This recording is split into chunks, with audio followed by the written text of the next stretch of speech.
Hello, everybody. Welcome back to another episode of the Penny Lane Podcast. Today, Sean is back joining Blaine and Bofo to continue their discussion on trading psychology. Today's show is brought to you by Last Bottle Wines. Make sure to subscribe to the Penny Lane Podcast on YouTube and find the audio version on Apple Podcasts, Spotify, or wherever you consume your podcasts. Enjoy. Hello, guys. Welcome back to the Penny Lane Podcast. Thanks for having me back. I feel like I haven't seen you guys in a month of Sundays. Nice. Did you like it? Oh, man. Good work. We get it now. Oh, man. That just came to me. I didn't even have it planned, but man. Perfect. So what have you guys been up to since the last episode? When did we shoot the last episode? Was that last It's been a little. It's been a month of Sundays. It's enough. Has been a It's month of enough. Sundays. It's enough. Yeah, I've gone Yeah. too far. Same old, although the weather did break in New York and it's now beautiful here, so that's nice. Oh, how lovely! How lovely. Yes. Bo, what kind of shirt are you wearing today? Slap the bid. Is this a new design? This one was the most recent design, so that's the bear. Ooh, But yeah, this is part of the most recent drop that came out. cool. I've hired a clothing designer to help me do some Penny Lane Pod merch. Ooh. And I'm making some. I've learned, funny enough, that they're called pennies, but they're basketball jerseys that guys wear, men usually. I have some too for when I do fish concerts, but anyway. So they're basketball jerseys. Fish concerts. Yeah, a lot of fish concerts. Interesting. And they're modeled after the old school Chicago Bulls jersey, which I'm obsessed with. Ooh. So anyway, we're gonna have some Penny Lane Pod pennies coming out in that style, and I'm thinking on the back that where it would say the player's name, it's gonna say options or commons, team options or team commons. What do you guys like the idea? I like it. Yeah. I think it's kind of fun. Yeah, It's cool. an expensive gamble because if people don't like it, then I've got to pre-order all the pennies. But Bo, I like to gamble on myself all the time.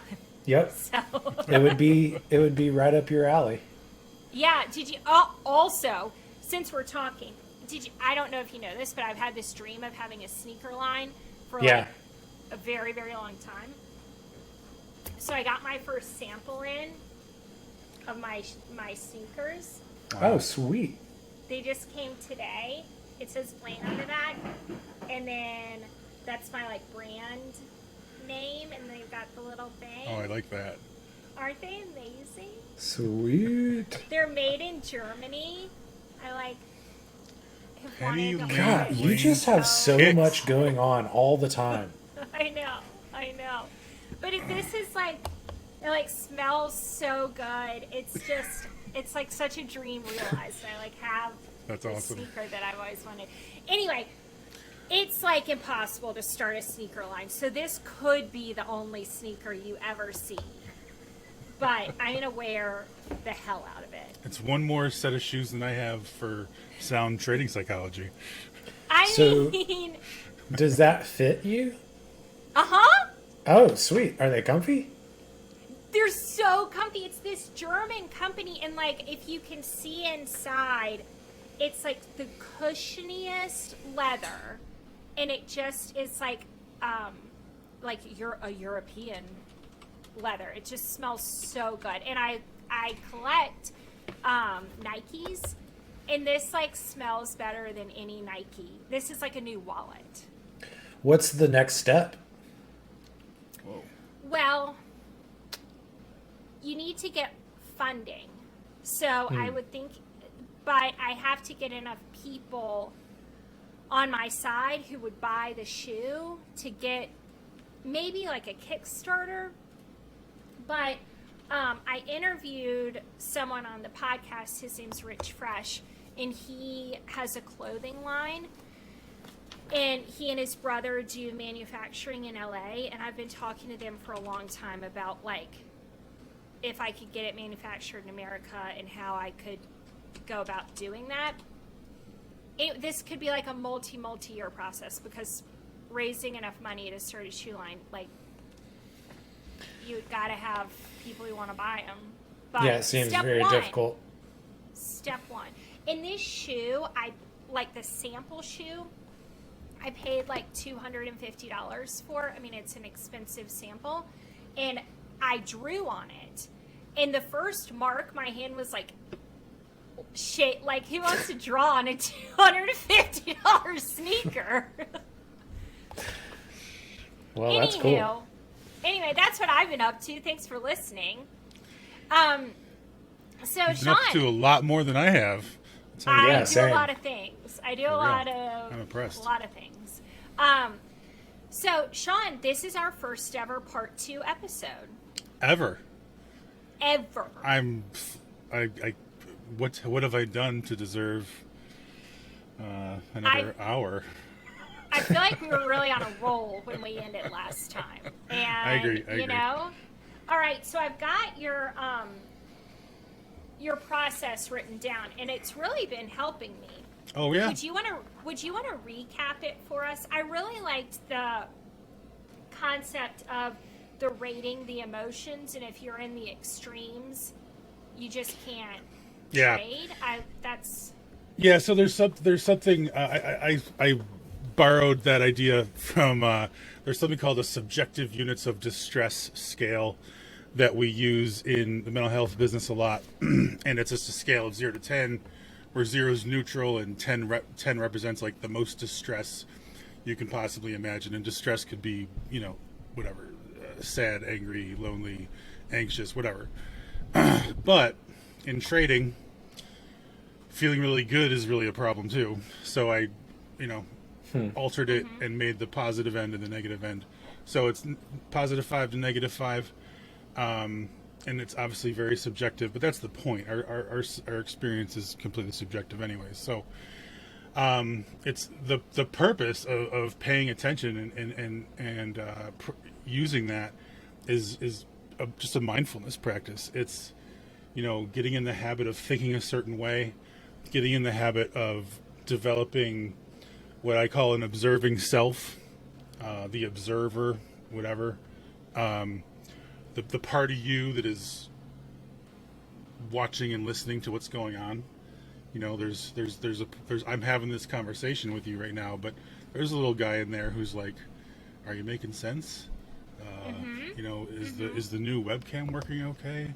Whatever." Yes. And working on the relationship with that part of you, that observer, is just a really good thing in general mental health. But in trading, I don't think many traders are very in tune with that. Just generally, if I'm totally troping what traders are, I don't think a lot of them are really into that, or aware of that. So it's a good place to start. And then you move into an emotion wheel and identifying emotions, because most of us aren't used to identifying emotions.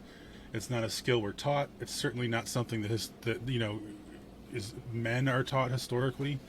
And we're discouraged. It's like we're either okay or angry, and you need nuance to be effective. Just like you need nuance in trading to be effective. If you don't have emotional nuance, I think you're just as screwed as if you could only think black and white when it comes to trading. So that's step 1. Step 2 is grounding exercises. Grounding is a way of bringing your attention out of your head, out of your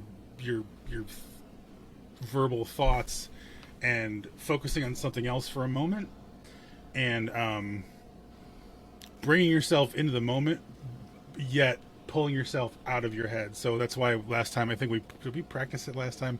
Yes. Yeah. I had you focusing on things around you, or you can focus on sensation. You can create sensations in your body, like just even doing this is a type of grounding, because you're paying attention. You can't not notice that friction, that heat. it's not possible. So you're drawing your nervous system in and spreading it thinner, and ideally moving it away from intense or unwanted emotions and kind of soothing Sean, it. Sorry. Are you basically just trying to take a break without taking a break? Is that an oversimplification? It's perhaps reductionist. No, I mean, it's yes, but it's a very purposeful break. So, but depending on what your definition of break is, yeah. And I think you should get the hell away from the screens too. But it's taking a break if taking a break resets you, calms your nervous system down, and takes you out of fight or flight. And you know what? Breaks can do that. Going for a walk around the block can do that. Yeah. I'm not going to bullshit you. So, and I would say if you're going to do that 5 times a day, do it. Get away from the screen and go do that. But the idea is to reset, get out of fight or flight. You get your perspective back. You get access to your prefrontal cortex again. All your knowledge, all your TA, all your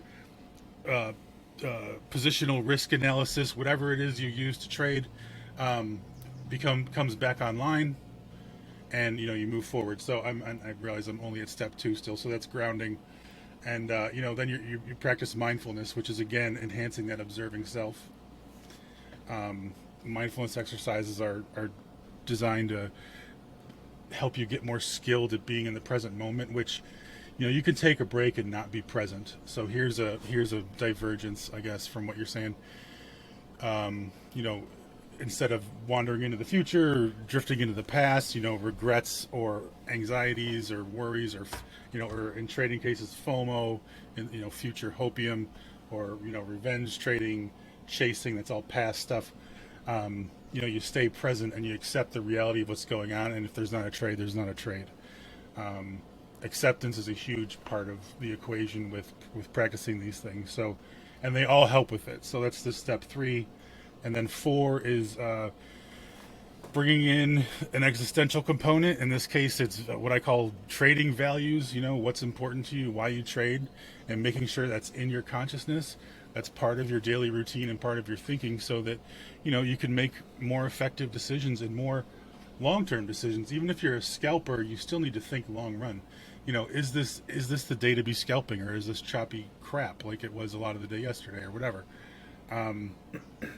So that's the final piece. And again, so values for me, what I tend to use are things with family, some health goals, some recreation goals. Like recreation can be a value. And I think about those things when I'm making certain decisions and ask myself, is this going to move me closer to or further away from what's important to me?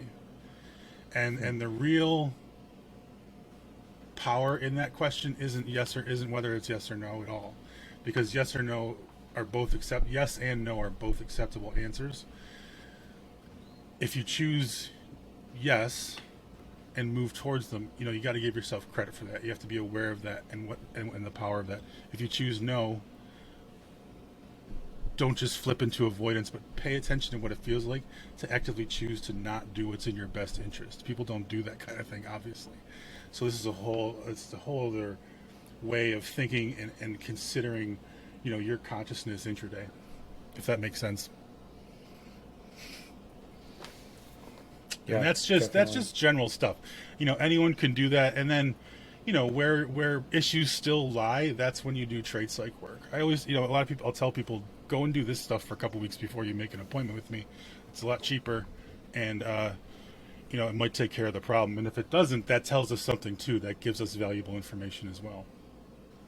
How many of those people do the work and then come back to you and have done the work? A small amount. Yeah, you give somebody something to do, and they're like, "I'm really not going to do that." I'm guilty of that myself. I can tell who's doing it and who's not. Even clients I work with regularly, I bust their chops. Like I can tell if they're doing it or not, or if they're just kind of putting too much reliance on me in the sessions, or EMDR. When we're getting into heavier treatment or heavier, psychological treatments. So it's a small percent, and that's why a small percent of traders are successful, period. I mean, that's why 90% fail. 90% don't do shit. to go above and beyond. They don't do shit to get themselves an edge and be different and not, follow furus and all the nonsense that we tend to, all those ups and downs we go through. It's those people who take, in my opinion, who go that extra length with psych that are the successful ones, because it's not common. It's not common. No. And I can tell pretty quickly who's going to succeed and who, isn't, or who isn't really. Are we going to succeed? I haven't done an assessment, but I would say you already probably have if you're in this business this long. Does longevity count? Longevity counts. Unless you're draining a trust fund, longevity counts in this business because you're doing something right. Because otherwise you'd be dead ass broke. Well, I mean, certainly close to it, I think. But we're still there. We're still fighting. We're still fighting. And I got these shoes. My backup plan. You do. Yeah. Yeah. It's good to have multiple streams of income. There's no doubt about that. Very expensive. My shoe line is my safety net. My shoe line. Like, I bet the statistics on people who succeed in launching a shoe line is, 1 in 100. Yeah, probably not very high. That. So, why can't I give myself something with a high success rate, like getting a job, just working hard? I wish I loved accounting. Yes. Just made me so happy. All right. What are we doing to Sean's camera? I don't know. What's happening? Is it going out of focus? Yeah. I swear to God. That is hilarious. It must be us. It must be us. There was a time where one of my trading friends asked me if I was a witch, and I thought he was kidding, and he wasn't really kidding. Maybe I've bewitched Sean's computer system. That is bizarre. It looked so much sharper 20 minutes ago. It really did. Weird. It really Actually, did. let me try that. All right, well, let me try something. We're in it now. Yeah, though. we are. There's no going back. Let's see what happens now. Now I'm completely out of focus. All right, well, while you work on it, I have a question. Sure. See if you can do two things at once. So you just said really quickly who's going to make it and who's not. Mm-hmm. It's very interesting to me, obviously. But how many clients do you have that you think, there's no way this person's going to make it? Have you had one None, that ends up surprising? Because I'll refund them and end the first session. Oh, really? But have you done that? 15, how often have you had to do times. that? 20. Yeah. You go to them and you say, yeah. I mean, people come you in. Don't have they're, it? They're completely bipolar. They're completely bipolar. They're completely impulsive. They're unwilling to do anything. They have super unrealistic expectations. And I don't tell them they're. I will say, in my opinion, you have no chance right now. And I would learn trading and then come back to me. I mean, there's a huge amount of people who just don't know how to trade. It's not psychology. It's just they don't get trading. And wait. That I want to talk about that because my personal belief is that most people do know how to trade, but it's all psychological. That's wrong. No? Well, I think past a certain point, there's only you can only learn so much. Well, I mean, whatever, you can always learn, but I think past a certain point, it's all psychological. But and when I'm saying I kick traders, it's like, if someone's been trading 6 months and they're coming to me for trade psych work. Yeah. They need to learn how to trade first. If they want mental health treatment, we can do that. That's a different thing. I have a different business for that, whatever. I'm a professional therapist. I can do, that's a different story. But because sometimes just general mental health is going to inhibit being a trader. If you're really anxious, in general, you have more work than the average trader. If you have bipolar disorder, and that's not to say anything bad about, you have a lot more work to do. Because you're just going to be more vulnerable to certain aspects of trading psychology and how it can screw with you. So but I don't.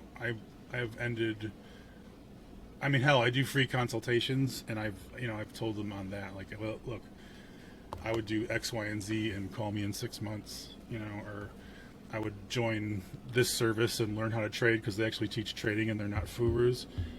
And then call me, if you still need help. But it's just, you're anxious because you don't know what the hell you're doing versus Right. knowing what you're doing and having your issues mess with you. Right. You mean 6 months isn't long enough to know what you're doing? Hell no. Hell no. I mean, even traders that started during the pandemic, sometimes I'm hesitant to work with. Like us or me. That's me too. Have you only been trading for 2 years? Yeah. Yeah, so it's so the thing that is coming up now is bear markets, obviously, and kind of bullish traders getting used to not just being able to buy calls and whatnot. So Yeah. Yeah. So you'll turn people. So you say to people, go learn how to trade and then come back to me, because this is a trading problem, not a psychological problem. Yep. Absolutely. Interesting. God, maybe that's my problem. Here I'm like, I don't need to know any more about trading. I've learned it all. I've talked to all the people. I understand trading. Maybe I just don't understand. I mean, I guess it's now been over 2 years since COVID crashed. So, maybe people do have enough experience. Maybe I got to get over that. But, no, I wouldn't say that at all for you. I don't know. But, under a year, I'm pretty suspect of whether you need trade psych work or just learn to practice trading more. And now, that said, I also should clarify, like, to me, trade psych is a different trading psychology work is like real it pushes into psychotherapy. There's trade psych that is, a guy who's been trading a long time who says cool metaphors and has good ideas, like, wait for trades, there's always more. Like, yes, that is good, that's good trade psych. Or like, don't chase, huge volume spikes in candles. That's all good trade psych. But that's just like, duh, that's just like advice, of course, of course. Advice. But the issue is if you can't follow the advice, then there's a trade psych issue. And people dole out all this stuff and call it, it's not psychology, it's learning theory. So when I say this, I really do mean like digging in and looking at, if you have a lot of FOMO, it's because it's most likely because you're pretty anxious. And what's your anxiety rooted in? Is it childhood trauma, or is it biological, or is it because you're in a shitty marriage? Whatever it is, let's take a look at it and deal with it. That's, to me, trading psychology. It's not be disciplined like some clowns will, like, okay, if everyone could be disciplined, the market would collapse in 8 seconds because we'd all be on the same side. It's so stupid. I've had 25-year-olds correct me, like, it's not psychology, it's discipline. It's just like, whatever, dude. Like, so Sean, do you, like, when you're working with somebody, is your, like, I guess the data input that you're using to help somebody out, is it all just like me verbally telling you what's going on, or do you actually look at any type of like trading statistics, or like try to identify, like, you know what I mean? Oh yeah, if they have them, and if they don't, there's an issue right there. But yeah, absolutely. All their trade statistics, their what kind of journaling they're doing, and what is in there. I like to look at their charts. Now here's the thing: I also work with traders that I don't know. I work with a mean reversion trader. I don't know what the hell he's doing. I don't understand his tech or his TA. So no, I don't do it there. But I definitely want to know about their trading, just technically, and results and things like that. Just because you need to rule out things like, are their standards just ridiculous? They have a 65% win rate. They made $100,000 last year. Are they just super hard on themselves, or are they losing 70% and lost their house? You just have to assess Yeah. what's going on in the big picture. So Yeah. Yeah. yeah, so I like all that data.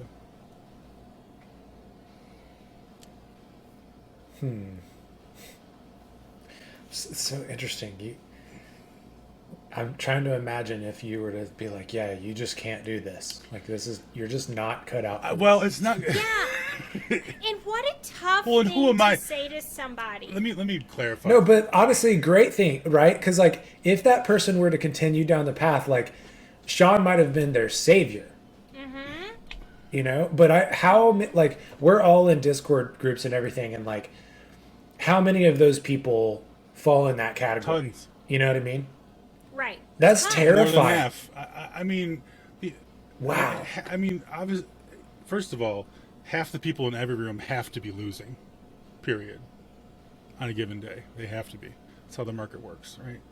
You know, on average. So there's a huge chunk of people that are completely kidding themselves, or are really desperate, or are just gamblers, or whatever.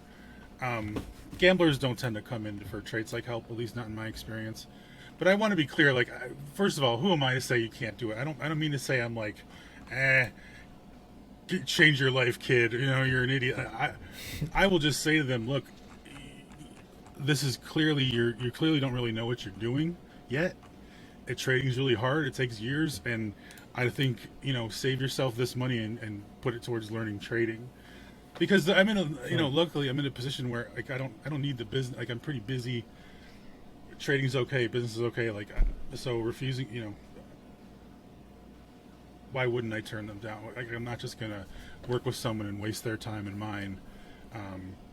So, but just to be clear, it's not like I'm saying you can't do it. It's more about where they're at in their career. Now, if there's a certain mental health problem, or there's a certain life stuff going on, I will say, like, now is not the time. And here's how you Yeah. and here's how you know when the time is, potentially. But, you know, and believe me, it's pissed some people off. It's gotten me some bad reviews. It's gotten me some troll. Like, people aren't happy to hear it, but I'm not going to take advantage of you either. So My mom is and has been like the best real estate agent in the city of Atlanta for high-end homes found out today, 40 years. So Oh wow. wow, over my lifetime, she's a real badass. yes, she is. And she is now at the point in her career, and has been for the last 20 years, where she will go to a house, and if there is anything, like if there's a major house problem that the clients won't fix, or if the clients are unrealistic about the price, or I mean, there's like a number of things that she just won't deal with. She's like, I won't. She like is so good at what she does that she has the ability to turn people away, and it has made her track record like, you know, 98% she's going to get your house sold, because she like picks the winners. And which is, it's like good begets good, kind of, in that way. You know, there's it's very interesting, because when I quit my last job and went into private practice before trading and all that, I used something called an ideal client model. You know, are you familiar? No, Okay, but okay. I like It's it. And cool. I see It's very where we're cool. going So, here. you know, as I went and built a website and put myself on Psychology Today and all that stuff that, you know, you do when you go in private practice, I did not cater to anybody. I wrote what I think, who I am. I had looser boundaries than most people might have, you know, like sharing more about. I mean, I referenced growing up listening to the Grateful Dead and Public, you know, hip hop and Public Enemy, and like what this stuff means to me and why it affected me being a therapist, and why, you know, why I am a therapist. You know, what we talked about last time, all that shit. And what it does, people either hate you or love you with your website. They're like, oh, fuck this guy, or they're like, this dude's awesome. And what it gets you is your clients are the type of people that you could go and have a drink with. And that's and what happens is, if my clients are people I just click with and like, I'm going to be that much better at my job. I'm not going to be as drained. They're going to get the best therapist. I'm going to get the best client. That's the idea. It's a win-win. And I was at a point in my career where I had that luxury. I've been doing this almost 20 years, over 19 now, and I don't have to, beg. So, not to sound whatever how that sounds. Now, trading psych it's going okay, but it's a much slower thing to start out. People, it's like I'm just some guy on Twitter. How do they know if I'm what I say I am? But it ended up being a very similar thing. Like there's just some people I just won't work with because if you DM me on your Discord room and I'm in with you because maybe I teach classes in the room or whatever, and you're like, bro, I need a session to get my head straight. I'm like, well, go to my website, fill the stuff out, and pick a package, and we'll talk, or do the free consult. But and then you never hear from them again because they want the magic wand. They want me to be like, keep it together, bro, and like pump them up or something stupid, versus be like the actual problem is whatever that they don't want to face. And it's and trading lends itself to avoidance. We're all humans are incredibly avoidant creatures. That's what we do, is we avoid pain experientially. We make all decisions based on what we think is going to cause us the least pain. Every decision we make. And so people who are too far into that, whether it's for whatever reason,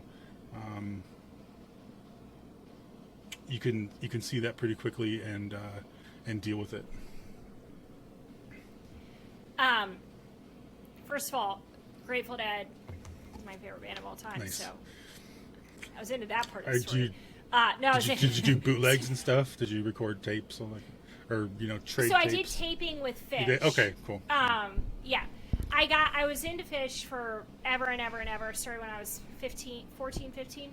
And there was a store in Charleston, South Carolina called Loose Lucy's where you could go and like take your tape. That if you could trade your tapes. Mm-hmm. My first car only had the tape player, so Maxell XL290s, the heavy ones. Yeah.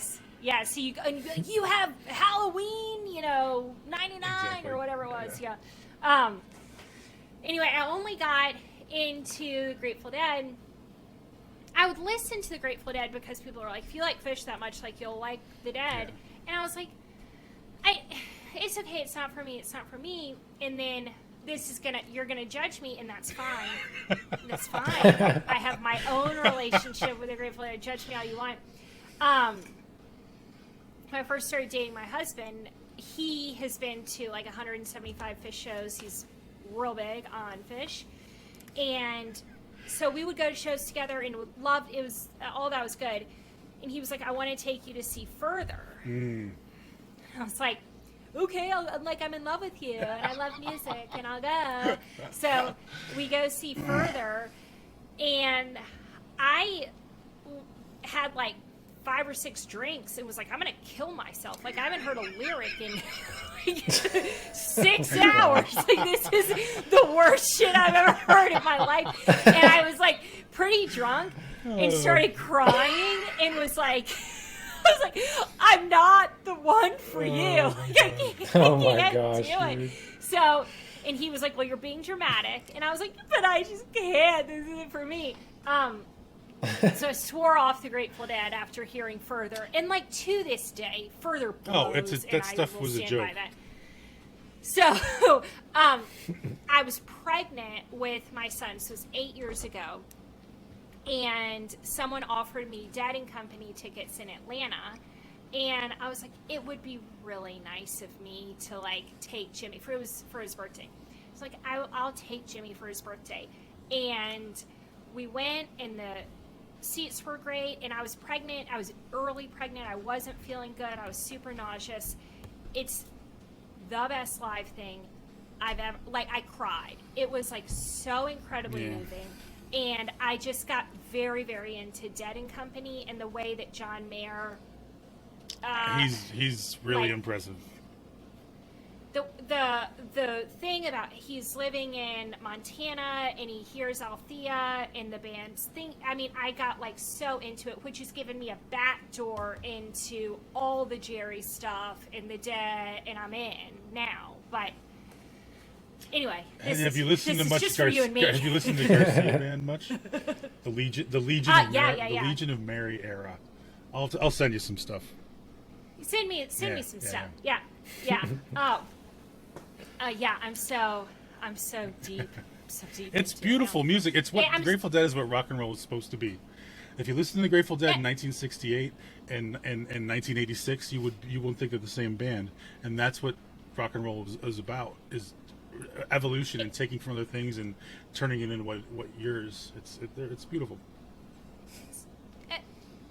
It's the evolution and the artistry and the inspiration, the Terrapin Station inspirationness of it. It's just Fools me brightly. Anyway. Yeah. This actually leads me into another thing that I wanted to talk to you about. You wrote your website and you were like, people can work with me or not, or you got to choose your clients. And I wanted to talk a little bit about the podcast, because when I first started the podcast, I have mentors who are like millionaire podcasts. Oh, really? I mean, like, I have like the choicest mentors, and I've gotten a lot of advice from them about the show, and some of it I've implemented, because why would you not, like, from those people, and some of it I have not implemented and have been like, I'm going to do this the way that I want to do it, and the people are either going to come because it is purely me and me inspired in my point of view and the way I want to do it, or people aren't. And like, but I didn't want to fake it with a like, let me put this in the framework of like, what's going on in the market today. Like, I wanted to have deep conversations in a framework of this thing that I love. And a lot of people didn't like people. A lot of people were turned off at first. Like, F them. No, I mean you. I think what you do, that's the way to go. It's for one, people are drawn to sincerity whether they know it or not. People are drawn to it. So when when you find your groove and stuff, it's just that it's where you have, it's just that much better, in my opinion. Yeah. Yes. And it allows me to be very much in a flow state with regard to the podcast of like, oh, this is interesting to me, and this is interesting to me, and this is interesting. So it's like ever evolving, which I love so much. And this sort of harkens back to what we were talking about in the last episode with Jared Tindler, when he was like, if you don't use your voice and your trading's not authentic to you, then that's not going to make it as a trader. Yes. But that's what the values thing is about, because you can cut trades based on values, not based on TA. Most of TA is horseshit, anyways. You can use that stuff as the guide, because as we all know, trading's very hard, and if you're able to stick your cup in that Niagara Falls of cash and shit flying around and not get your arm torn off, whether it's 20% or 200%, take it and use your goals and wants and who you are as the guide, versus what should happen or what your targets are or whatever. Like, who cares? Trust your gut. Just take the money, get out and go to other things. Like, I couldn't agree more. Sorry to jump on what you were saying there, but it's so important. So whether it's podcasting, building a website, you have to do it your way. That's how you're going to make money. There's just yes, and people don't know what they want. That's right. You know what I mean? Right, they don't. So like, if I'm giving the people a cookie cutter podcast, and here's the market, and here's what interest rates are, like, people think they want that, But they don't want that. They want to feel like there's somebody in this grinding with me who wants it as bad as I do. And like, trading's fucking lonely. It's so fucking lonely. You can't ignore that. I mean, you can't ignore that and how loneliness affects you. You can't ignore that and how trade rooms affect you. I mean, family dynamics play out. Oh my God, some of the work I'm doing with people, half of it is dealing with their anger at some moderator who's triggering mom issues or dad issues, and they have no idea. And it's just like, well, yeah, you're 15 years old all of a sudden when you listen to them, and you can't trade as a 15-year-old. So cut them the fuck out, or whatever it is that you got to do. So funny. So yeah, the loneliness factor, drawn to those rooms and stuff, can totally mess with your trading. You have to be in non-toxic Discord rooms, because there's so many toxic ones. And I think that loneliness almost leads to a, like, I don't know, I haven't fought a war, I haven't been in the trenches with someone, but like the way soldiers like connect to one another in almost if that have been in a PTSD inducing really, like, that's a thing. And I think Bofo always talks about like Herv and his trading friends being like his people, and I wanted that for the podcast of like that connect, like that these are my people kind of, and I have that. Bofo will say all day that Herv is his best trading friend, but like, we talk on the phone a lot, so you know. Yeah, I have. It's so important. I have my trading buddy who I talk to every day. You know, that we check in the morning, and you know, we know what's going on in each other's lives. It's huge. It makes a huge difference. Yeah.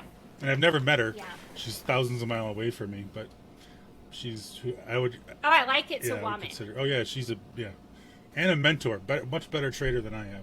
So. Irrational exuberance? When it comes to killer wine at drastically low prices, 30 to 70% off retail and free shipping, we live for that here at Last Bottle Wines.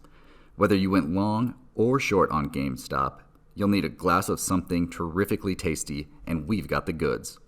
Last Bottle is a daily wine site based in Napa, California. One wine every day at Black Swan event prices, usually 30 to 70% off until, poof, it's gone. Whether you're a pound-the-table type, think ultra-crisp, quaffable Sauvignon Blanc, or a dividend aristocrat, Burgundy, or Napa Cab, there simply is no better place to buy wine on the web, and they always have free shipping. Last Bottle has a deal just for Penny Lane listeners. Use promo code PENNY10 to save 10% on your next order with Last Bottle. The code is good for one order and one order only. Yeah. Oh, I mean, also, not only did people not know what they wanted in a trading podcast, I don't think, but I think if you ask them and they were totally honest, they didn't want a woman giving them that information either. So it's all been. I think there's a lot of that. I think there's a hell of a lot of that. Yeah. And women are better traders, generally uphill. speaking, FYI. Not that that's a shock. I mean, you're more emotionally intelligent, generally speaking, so you're going to be better traders because you're not going to be as idiotic as a lot of men. The very, very, very first piece of advice, everyone on the podcast knows this, but my husband said before I started trading, I had to have conversations with traders to get their advice. And the very first conversation I had, the trader said, women make better traders because it's so much easier for them to admit when they're wrong. Oh my God. And I was like, yes, leg up. Like, I need this. Interesting. I mean, both my mentor, Apuff, hey Apuff, if you see this, a friend of mine, and Mel Stone, you guys have probably heard of her. You know, she's a friend. Those are the two people that have influenced me the most and made me a much better trader. Yeah, this is huge for me, as Blaine said. I can honestly tell you right now that my best friends in my life, period, are from trading. Isn't that interesting? And I've only met two in person, Blaine being one, and Herv being the other. Oh shit. Very interesting. Well, and that was a 10-minute conversation. We have a better meeting in our future, don't we? Yeah, we do. Yeah, I went to visit her in Denver. Like, flew out there with my girlfriend, spent the weekend with him and his wife, and we're going to the beach together here later this year. Cool. And then I've got probably 4 or 5 other best friends from trading that I want to meet as soon as possible. So Yeah. I always preach this: if you don't have a community in trading, you need to have one, 100%. even if it is just friendship, not like a mentor, not strategy, whatever. Like, you got to have that. I don't know what I would do It's without them. huge. Totally. It's huge. I mean, it's just general life, mental health. I mean, before trading, and one of the, it's always part of an assessment when I meet people is what's their support system like? Who do they have around them? Are they healthy? Are they unhealthy? Are they useful? Are they are they reciprocal relationships? All that shit. And you need that trading for sure. You need to be able to commiserate and when things go bad and things go good and all that shit. So I couldn't agree more. I think what you need, I'm going to take it even a step further than like friends or a community or whatever. I think you need someone that you're close enough with that they will answer the phone. Like, that has been paramount to me. Because sometimes I just need like, I call Bo all the time, I call my friend Shark all the time, and I call Jason Spatafora all the time when I'm just like, it's a unloading a lot of times of like, I did a thing that like you just need you need a person Absolutely. to answer. Yeah. Absolutely. Did you see my puts play today, Bo? Did you post it on Twitter? I did. I need to. So I catch up on my Twitter after market close usually. I've been bad about paying too much attention to it during the day, so no, I did not. Okay, so I've been on this journey to find my own voice and get away from doing anybody else's play, and that has not been a straight arrow, and I stray, and I have, even this week when I was very, very committed to doing my own trades, I took 2 losing trades this week. Both of them were someone else's. My trades were all winners. Nice. Oh yeah. So yesterday I did a lot of patience. I waited till after FOMC. And FOMC SPY, if I remember correctly, if the first move's always wrong, always false or whatever, it like went up and then it went down and then it broke below a support and then it held below a support and I took 1 put contract. And then it ripped to like new high of day, and then it pulled down and then went back to create a new high of day. And at the new high of day, I took another put contract. So I averaged down on my puts.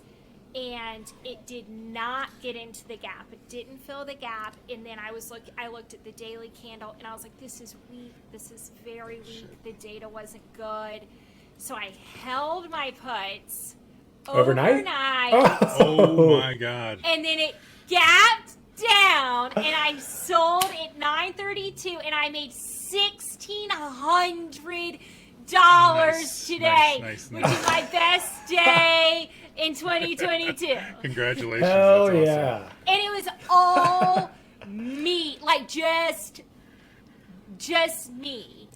And it feels 10 So times much better that it was your play, regardless Yeah. of the money. Right. I mean, it could have been green by like $60, and I would have been like, yes! Like just the fact that in my mind, I never got scared. I was also down $600 on this puts play yesterday, but the fact that I was like able to be like, you took this trade because of this. Like in the longer term, this is true.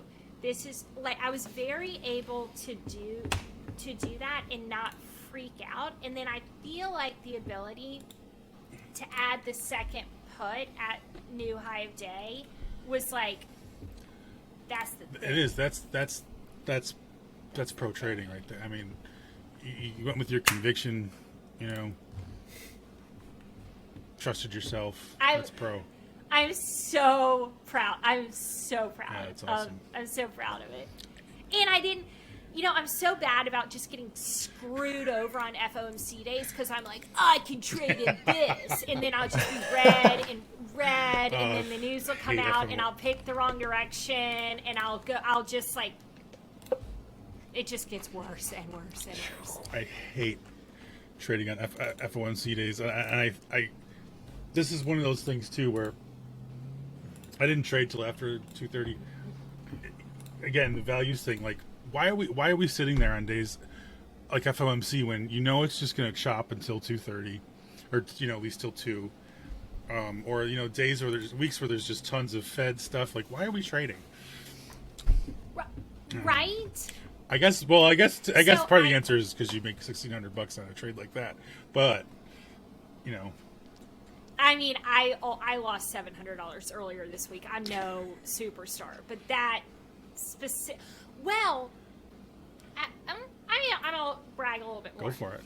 Earlier this week, when I said all my trades were winners, I actually had one that it was an AMD put, and I love AMD puts are my favorite trade ever, because when AMD puts does a bear flag, it will like pull. It's such a strong dump after a bear flag that it pulls the whole market down. Does. Like it like dumps hard.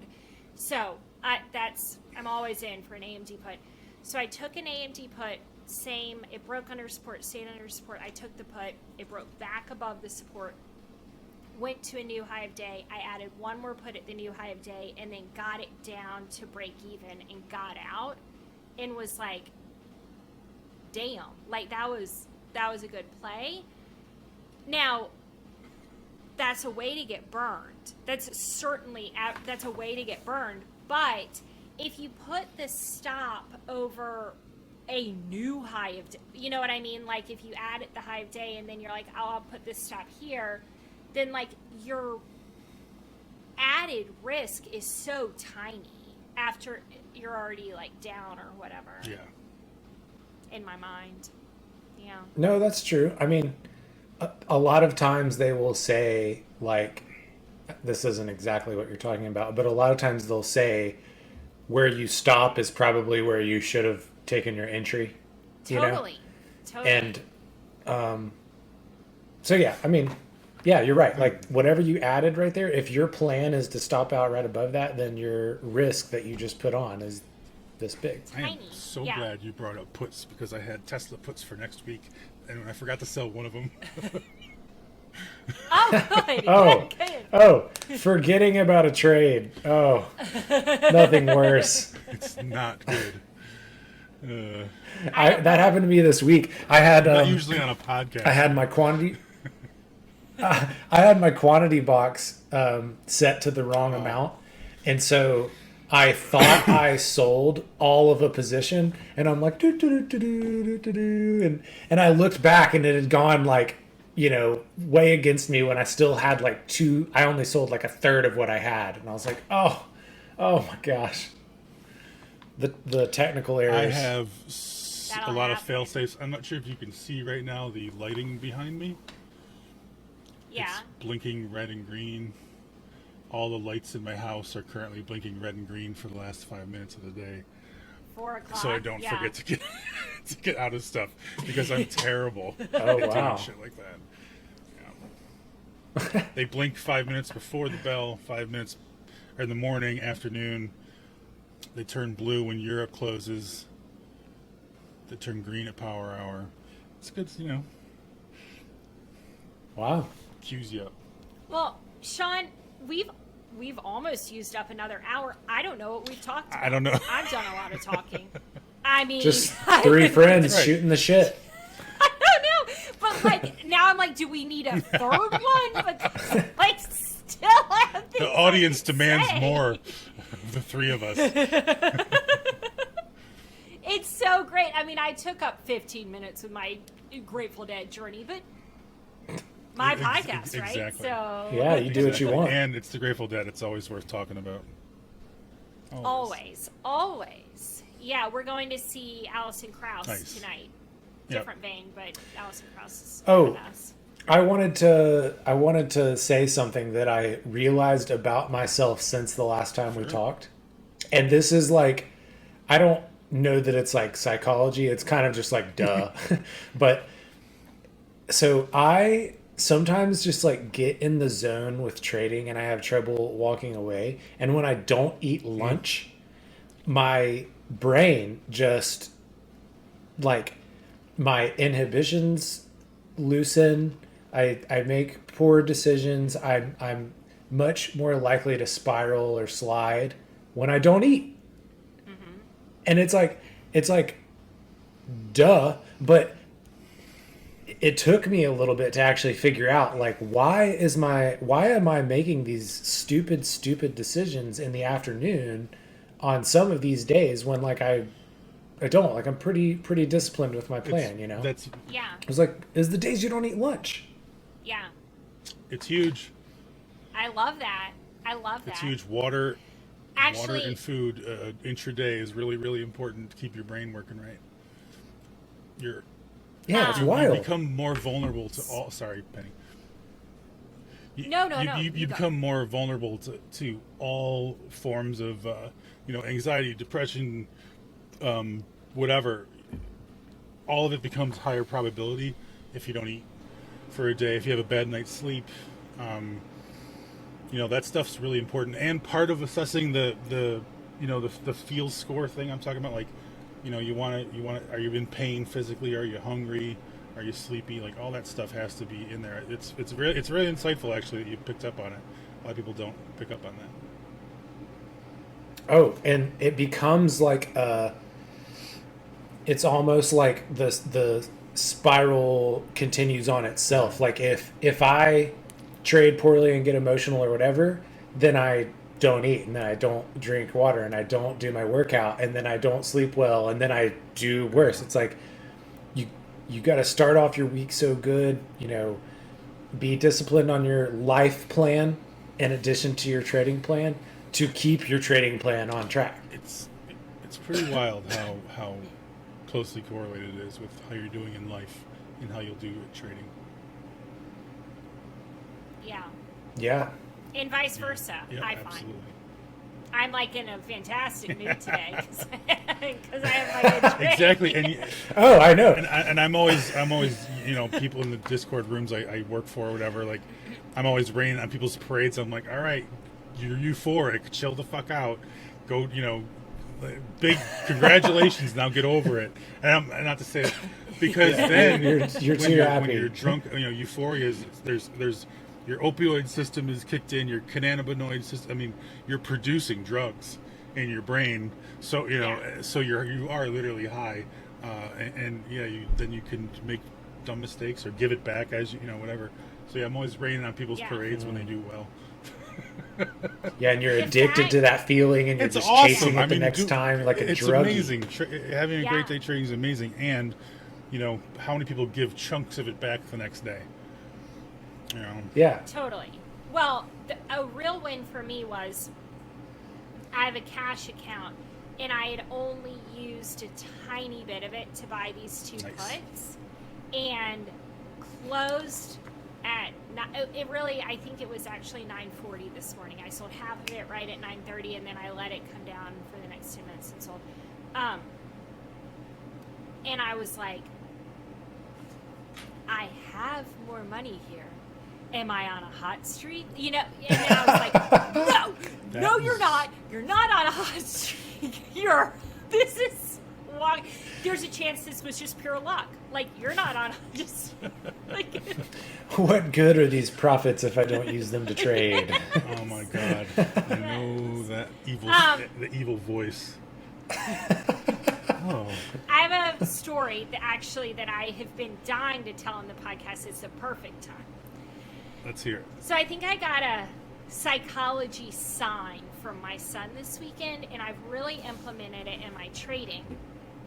And Sean, I would like your thoughts on it. So my son he's learning how to play baseball, and we've been working. I played softball forever and ever, so we've been working on his like fundamentals of throwing and catching, and we were working on it this weekend, and I came up with a game where I'm going to throw you a ball. If you catch it, you get 10 points. If you drop it, you lose 10 points. So we played that game for a while, and it was going really well. And then my husband got to the lake, and I put my husband on one side and my son on the other, and we were playing to 100. But I added, so you catch it, you get 10 points. You drop it, you lose 10 points. And if you throw it back to me and the throw is bad, you lose 10 points. So anytime you're playing, there was a 10-point upside and a 20-point downside. Ooh, that's not good risk to reward, but okay. No, it's not. So my son was catching the ball, and he and my husband were sort of like back and forth. And my husband's not very good at baseball, but he was like, really took his time to throw the ball back to me. So he never got dinged for 10 points. And then my son started missing the ball and then getting mad and doing like just wild throws to me. And then he got on this thing where he could no longer catch the ball. He could no longer throw the ball. And the game was first to 100. And by the time my husband got to 100, my son was like negative 150 because he just couldn't. He just was like just spiraling. And I was able to kind of in my mind be like, holy shit, like this is me. This is like I do this. I don't take the time to like reset and be like, let me do a really good throw back. You know, let me do the thing that I can control. And usually that's my like position size. The things that I've gotten burned at the most were I'll be really down and like spy will be tanking or something, and I'll be like, I'll know it's not a good entry, but it has so much momentum down that I'm like, let me oversize and catch some of this momentum on these puts, and I'll take really close contracts, and I'll just do it for a scalp. And of course, it has never, ever worked for me, and it'll make a like negative 500 day and negative 1500 day and like that. And watching him do it and being like, yo, like you gotta just concentrate on the throwing, and you're not, you know. But he couldn't help himself, and I was like, I can't. It sort of makes you think, okay, well, I can never oversize again, and I can never, you know, break this rule and this rule and this rule, because like he couldn't control if he could catch the ball. Anyway, it's a fairly deep metaphor, but I found it just fascinating. It's tilt, and he went on tilt, and and he also, to circle things back around, he went into fight, flight, or freeze. There we go. Tie back. Yeah, call back. He, you know, that was his reptilian brain operating and being a wild man, and you know, whether you want to call it tilt, you know, there's all these names for it, whatever. It's just you're either in a parasympathetic state or a sympathetic state, and you know, once you are, confusion and frustration and, you know, lack of focus, all that stuff is just dominates, take over. Your prefrontal cortex shuts down, where all your executive thinking is, and next thing you know, you're whipping the ball 50 yards off to the wrong side, or, you know, having a fit or whatever, you know, whatever the adult version of a fit would be, I guess, you know, slamming your hands on your desk or something, whatever. Yeah, he actually, at the end of the whole thing, faked an arm injury to get a little sympathy. He's like, I hurt my arm throwing the ball. Like, okay. See, he was putting himself back into a parasympathetic state and getting, you know, empathy. Yeah. Protection. Yeah. He needed that phone a friend. Yeah. I needed Needed someone mama. to pick up Fills the were so laggy today. It was the broker's fault. phone. Yes. Oh, the old Ah. brokers and MM's fault. It's Yep. always the It's always their end's fault. It's not my Those fault. bitches. Yeah, I didn't buy, a put and support like I do every day. I did. So I play small caps. I did try to slap a stock today. I think it was at 304 or something. It might have been ADN. And I got filled at 310. Like a 6-cent move on a small cap, just like that. And I was like, you've got to be kidding me. So that stuff does happen. Who's your broker? Yeah. TD yeah, I always Ameritrade. hear people complain about. Well, we Thinkorswim. love TD I hear Ameritrade. people complain about. Kind TD of. It's Phil. usually That- pretty good. The active ladder. I can't trade without the active ladder, so they got me. I gotta just, Yeah. So I think TradeStation has one too. then I gotta Learning learn about a whole new TradeStation. platform. Well, I don't know. I think there's no one size fits all for brokers. Like, are you a short? Are you an options trader? Are you a small caps trader? Like, what do you do? And they're not all gonna be better for everybody. Like, for me, it's a big deal to have midpoint fills on market orders. For other people, it's commissions on options. It's like, what do you Right. what do Yeah, you do? yeah. Yeah, pick your poison. Sometimes you need more than one. Absolutely. I have 4, I think. I just got my second. Yeah. Oh, I've tried just about all of them. Oh, really? Yeah, I'm getting into What are Me you too. on, Sean? TD Yeah. Ameritrade for options, and I just got into AMP for futures. AMP. Yeah, a trader I know that is Yeah, big I on can do futures that. recommended it, and it's pretty good so far. Yeah. Cool. All right. Well, Sean, I think I'm going to sign up to work with you. I just can't not talk to you now. I need this. So, do I have to fill out the thing? You're immediately gonna be like, this isn't gonna work out. But I don't want to fill out the thing. Can I just have the? I can't make my friends my clients, Blaine. I can't make my friends my clients. I don't want to do the work. I just want the easy. I'll if you want the magic wand, it's twice the rate. Yeah. Okay, well, fair enough. Is it more or less than $1,000 for the magic wand? Because I just made $1,000. Oh shit. uh, Yeah, right. I'd be and I think you're stuck with me now. I'd be thrilled to work with you. I think that'd be fun. And As he silently cries. it's a nice thing. I really do like my job. Like, I really do, especially because of how I've set it up with, who I'm working with. I really do like my job. It's nice to have. Well, actually, 2 jobs I like because I like trading too. So, yeah. If I don't respond to your text, you'll know, or you're reaching out, then you'll know the truth. Yeah, phase me out. I mean, respond to me the first time and say, go to my website and Exactly. fill out the form, and I'll be like, oh, got it. Exactly. All right. Well, Sean, have you told everyone where they can find you? No, thank you. It's soundtradingpsychology.com.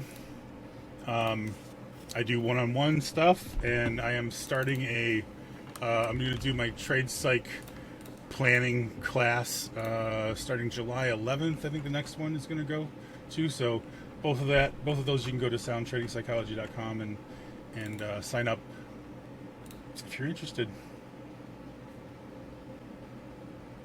All right, guys. Yeah. You got it. If you want to spend some lovely one-on-one time with Sean. Exactly. Well, there is a little bit of a wait list. You're going to get scooted up the wait list, though. You don't have to wait because of your. Yeah, you're Thank welcome. you. You're going to cut in line. Hopefully, people on the wait list don't see this.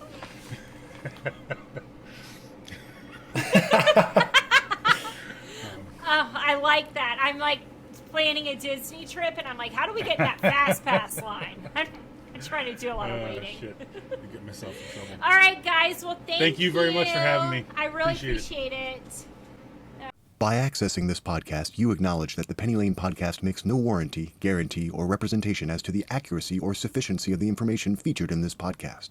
The information, opinions, and recommendations presented in this podcast are for general information only, and any reliance on the information provided in this podcast is done at your own risk. This podcast should not be considered professional or financial advice. Unless specifically stated otherwise, the Penny Lane podcast does not endorse, approve, recommend, or certify any information, product, process, service, or organization presented or mentioned in this podcast, and information from this podcast should not be referenced in any way to imply such approval or endorsement. The third-party materials or content of any third-party site referenced in this podcast do not necessarily reflect the opinions, standards, or policies of the Penny Lane podcast. The Penny Lane podcast assumes no responsibility or liability for the accuracy or completeness of the content contained in third-party materials or on third-party sites referenced in this podcast, or the compliance with applicable laws of such materials and or links referenced herein.